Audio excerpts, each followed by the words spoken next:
я буду рассказывать вам о том, как обязанности мужа помогают сохранить целостность семьи.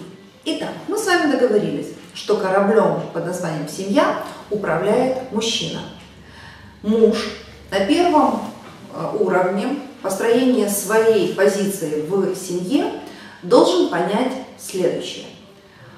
Это его достояние, это его гордость, это то, что он обязан оберегать и что должно являться его смыслом жизни.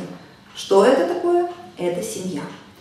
Таким образом, первая функция мужчины в семье – это обеспечение целостности того, что построил.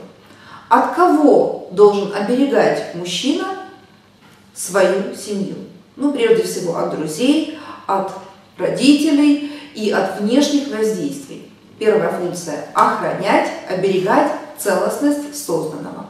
Вторая функция – обеспечивать всем необходимым этот корабль или свою семью.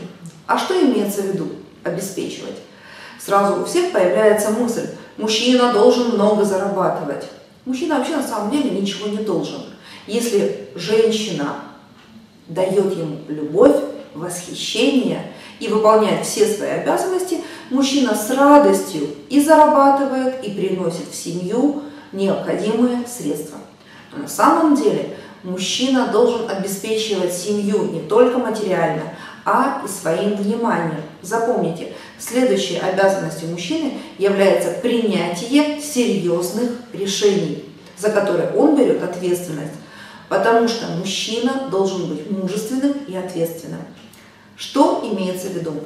Очень часто современные женщины смешали воедино разные роли, стали заниматься бизнесом, зарабатывать деньги, произошли подмены ролей в семейной системе, и женщины потеряли все.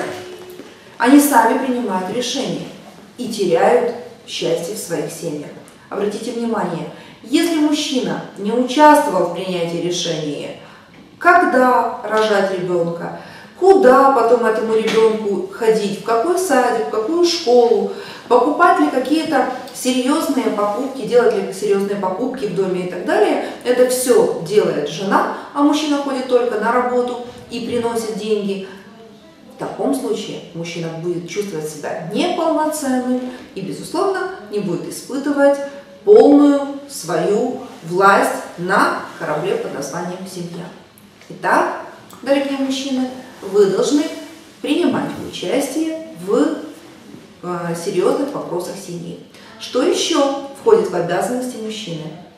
Управление документами семьи. Что имеется в виду? Ну, например, где находятся у вас в доме документы? Документы на право собственности, документы, управляющие вашими накоплениями и так далее. Скорее всего, многие из вас даже не знают, потому как они абсолютно убеждены, что документами должны управлять женщины.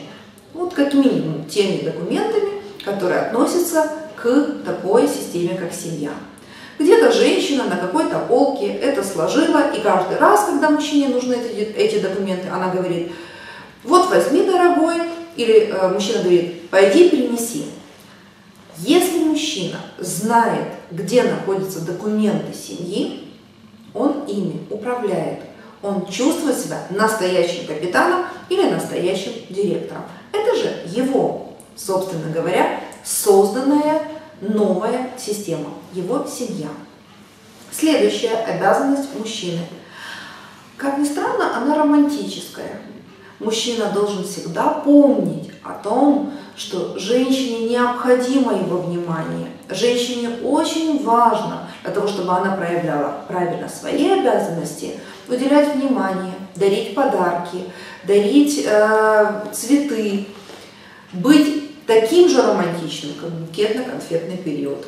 Поэтому, мужчины, пожалуйста, помните об этом. Еще одна обязанность мужчины, которая помогает мужчине становиться более зрелым и мудрым по жизни. Это его рост и развитие. Мужчина обязан изучать психологию женщины. Но только не по принципу отмахивания, что из этих женщин взять, все женщины одинаковые, а по принципу я хочу понять, как ты устроена и почему ты так часто льешь эти слезы, у тебя бывают эти ПМС и так далее и тому подобное. Мужчина обязан развиваться, и это позволит ему строить более счастливые отношения. Более детально и обширно об обязанностях мужчины как мужа в семье вы сможете почитать в наших статьях и в книгах. Всего доброго, будьте счастливы!